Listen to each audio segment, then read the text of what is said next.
Hey, I'm Herald sportswriter Manny Navarro here at my alma mater, Braddock Senior High School, alongside Coach Torres, who won his coaching debut last week over North Miami Beach, 27-16. Coach, brought a couple of your players here.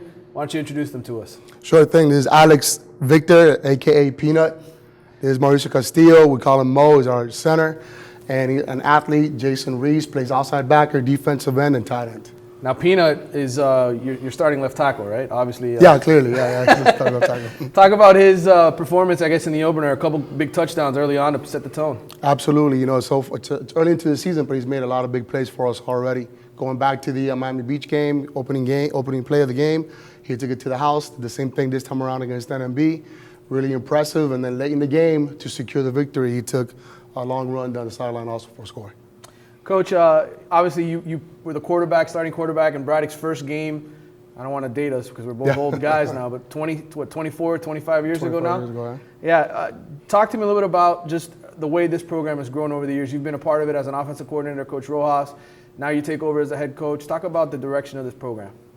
Well, the program's really evolved. When the school first opened, we didn't have what we have now, this great weight room. This is a brand new weight room for us, and we're excited about that. And the program's really come a long way.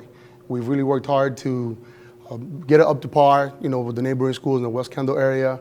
And we've worked really hard to get those kids from freshman year to want to come to Braddock and play football here at Braddock. So it's really evolved the locker room. We had some renovations in the locker room.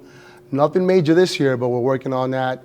And I think the biggest change with this squad and the last year's squad is that the kids are really buying into the program and the discipline that's coming along with it.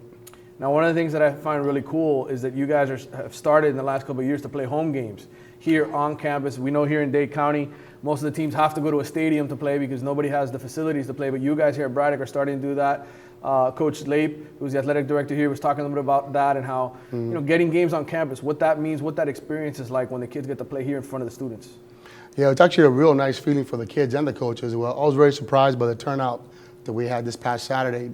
Early game, but we did have a decent crowd, and it's really home field advantage. The kids practice on that field, and so when we play on that field, they feel very comfortable, and I think that actually had a lot to do with the performance this past Saturday. Now, when I went to school here, Sunset was the big rival. That's the one we always got pumped up and excited for. Sunset's not even in the same classification with you guys anymore, down in 7A. What are the games that you're really looking forward to? I know this week you have a bye. Next week you get Palmetto. But what are the games that get these guys most excited about each year? Definitely Ferguson. Ferguson gets the kids going. The Ferguson game's a big rivalry game, and these guys all know those kids from middle school. They play together, maybe at the park. So it's an intense game. For me, it's Southwest, though. Southwest is the key, the barometer for us to gauge where we are as a program. But I think the student body here at Braddock, it's really Ferguson. You look at the district this year, and obviously Coral Reef is the newcomer. Everybody's kind of looking at them as maybe the team to beat coming up from District 16 8A. How do you see the district? What did you think of the first week of action? And have you already started to break down films of some of the teams you're going to be seeing down the road? Absolutely. We've actually scouted Belen already. We went to watch Belen versus Palmetto in their classic, and so we're preparing for the district. Definitely, we know it's not an easy district. We feel that we are one of the elite teams in the district, but we have to earn that, and we're working towards that. Breaking down film already. Not to say that we're not preparing for non-district games. We're also putting a lot of preparation into that, but we're definitely keeping an eye on the district games, and that's the target for us. It's been a couple of years since Braddock made the playoffs, but Coach Rojas at the peak had things rolling pretty nicely. What are the goals in your first year? Obviously, you'd love to make the playoffs, but what do you really want to see out of this team? Because it's a pretty young team, isn't it? It is a young squad, and the major thing I would like to see is the kids just giving maximum effort, not taking plays off, really going hard. You can't be successful every single play, although that's the goal. We just want them to really play hard, and if they make a mistake, make an aggressive one.